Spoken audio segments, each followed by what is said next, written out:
first a teenager in my house. Until a few years ago, he was my son.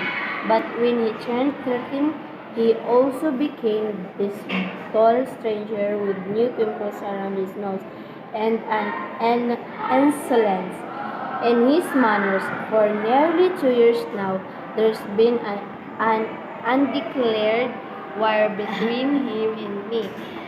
He wins the skirmishes, but he lost the battle. He may get his way every now and then, but he knows that I make the big decision. I am always tempted to punish him, and I am sure that he has thought of fighting back. We are suddenly to each other two people we don't like very much. He has ideas that shock me, and I have standards that appall him. Once or twice we managed to rediscover each other after a heat argument over why he should roll up his bedding and pick up his cold clothes and study his lesson. This teenager and I looked into each other's eyes. I searched for the baby I woke up for each dawn for 13 years ago. I do not know what he looks for in my face, but he finds it there because he smiled. The angel vanishes between us, although the issue is not solved. Strewn, strewn on the floor each morning will be his beading, close by like the molting of a snake, are the algebra lessons, and then the comic books will come the messy bathroom, the weeping younger sister in the unwatered lawn. When I surprise him in his room, I find him starting the ceiling, daydreaming. I am reality, I am the enemy with my many does and don'ts. Sometimes I feel he and I will never reach each other again. Surely he may not understand me till his father himself stands where I do now. He says he will never marry, which is typically 13ish. He says when he grows up, he'll get a good job. Then he will buy a fast car and take all the pretty girls riding. He goes to school, which is not a rich man's son's school, and not a poor man's either. He was doing better last year at his studies, passing by the skin of his teeth. I am not too sure he will pass this year, not even if he has two sets of teeth. He barely opens his textbooks. He reads adventurous detective story, aviation magazines. But he reads, thank God.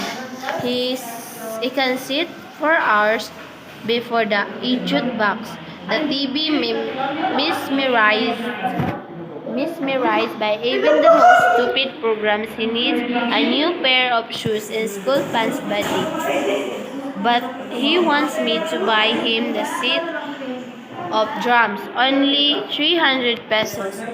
He will master them, he says. To convince him, he goes about with a pair of sticks tapping out some crazy rhythm on tabletops and window sills, and sometimes even on the head of the younger brother. He wants, like all his friends in the school, a car and a pair of funny-looking Spanish boots. He will not get either, but I'm trying to save for a small microscope he saw at Elimars. He does not lie very well. I sent him once on an errand and he was gone 3 hours. When he returned, he told me that the man I wanted wasn't there, and wait, 10 minutes later, he was telling me the truth. He had gone joyriding with a classmate, by a boy of 15 who Obviously, with his parents' help, he had gotten a license and drive a car of his own. I went to the school and sought out this license owning car driving 15 years old. I found him nice and respectful. But since I will not hand over to this friend and to anyone else the responsibility for son's safety, I asked him to stop taking my boy along with him on these rides. I do not if it will happen again. He brings home too many envious stories of too many cars on their high school campus.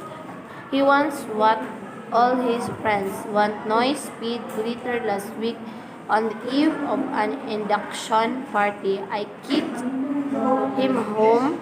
He had me believe it was a simple Boy Scout investiture ceremony and perhaps cook and cookies later.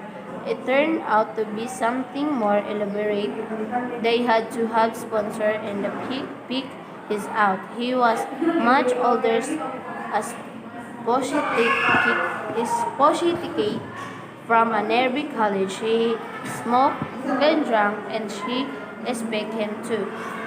To call her at home and take her back, I was quiet, sure liquor I would be sneaked in.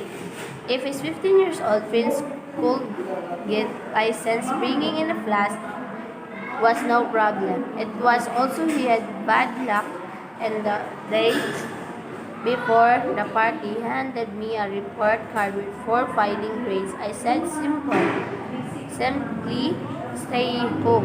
I felt guilty about making him miss the fun, but he was over his hump quicker than expected at 7:30 p.m. When the party was beginning somewhere in Pasong Tamo, he had a bottle of Coke in one hand and was horsing around with his brothers and sisters at home. Next year, I will send him to a school in the south. I want to take him away from the city, away from souped up cars and 15 years old drivers and college girls who smoke and drink at 17.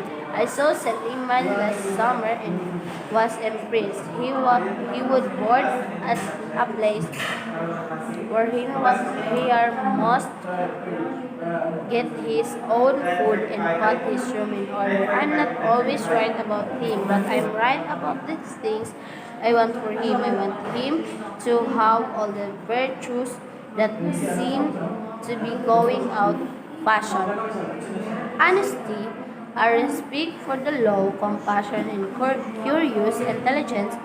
Mine is certainly not a modern attitude because I refuse to be his spy. I am his parent and I will not retreat from the responsibility. I will not give up and parenthood with all its difficulties and loneliness and its bills. To become my son pals, I will not encourage him to think along with his generation that life is joyride. I allow him this battle cut and his passion for Presley. He must allow my passion for his good future.